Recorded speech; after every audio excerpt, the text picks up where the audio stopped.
డబ్బుల కోసం ఏమైనా చేస్తారా? చిన్నపిల్లలను అమ్మడం, వారి లైఫ్ను స్పాయిల్ చేయడం, వారి జీవితాలతో ఆడుకోవడం శరామామూలుగా మారుతోంది. తల్లంటే బాధ్యత. నవమాసాలు మోసి కని పెంచిన బిడ్డ జీవితం వెన్నెల కాంతిలో మెరిసిపోవాలని కోరుకుంటుంది.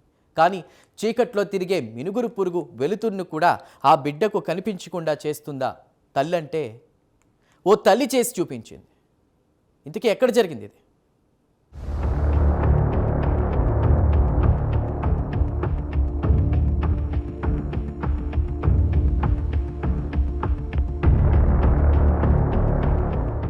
అన్నమయ్య జిల్లా పొంగనూరు పట్టణం ప్రకాశం కాలనీకి చెందిన రామరాజు, శోభలకు వివాహం జరిగింది.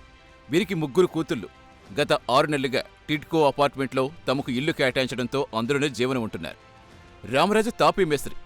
వీరికి హేమశ్రీ, పూజశ్రీ, భానుశ్రీలు పిల్లలు. హేమశ్రీ 8th క్లాస్ చదువుతోంది. జస్ట్ 14 years మాత్రమే.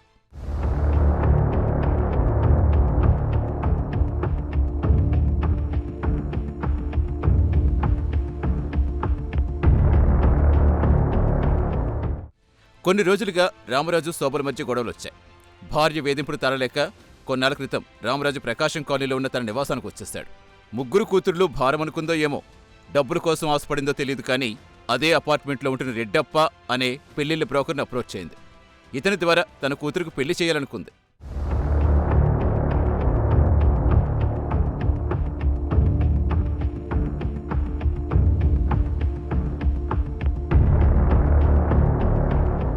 కర్ణాటక రాష్ట్రం కోలార్ జిల్లా రాయలపాడుకు చెందిన తండ్రి వయసున్న రాజశేఖర్కు తన బిడ్డనిచ్చి పెళ్లి చేయాలనుకుంది.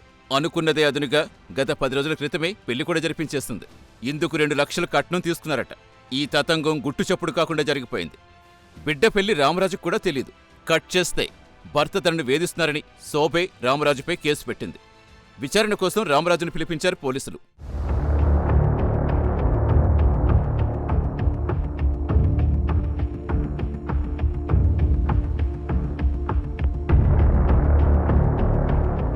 స్టేషన్కు శోభ తన 2 కుమార్తెలతో మాత్రమే రావటం, టెన్షన్ పడ్డం చూసి తమ పెద్ద కుమార్తె ఎక్కడా నిలదీశారట.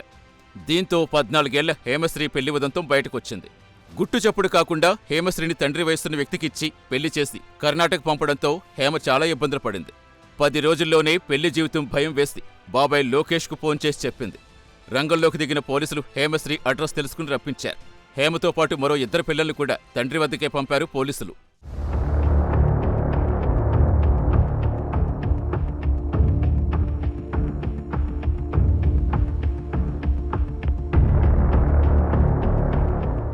భర్తతో గొడవపడి పసిబిడ్డల భారం అనుకుని తండ్రి వయసున్న వ్యక్తికి తన 14 సంవత్సరాల కూతురినిచ్చి పెళ్లి చేయడం అసలు ఎంతవరకు కరెక్ట్?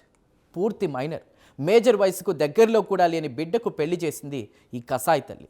అమ్మ తిడితే అలగడం, నాన్న తిడితే ఏడ్చే వయసున్న అమ్మాయికి పెద్ద వయసు వ్యక్తితో పెళ్లి చేస్తే తర్వాత తన ఫ్యూచర్ ఏమవుతుందో అనేటువంటి ఆలోచన వద్దా? డబ్బే ముఖ్యమా? ఆలోచించో తల్లి, నీ పిల్లలు జాగ్రత్త.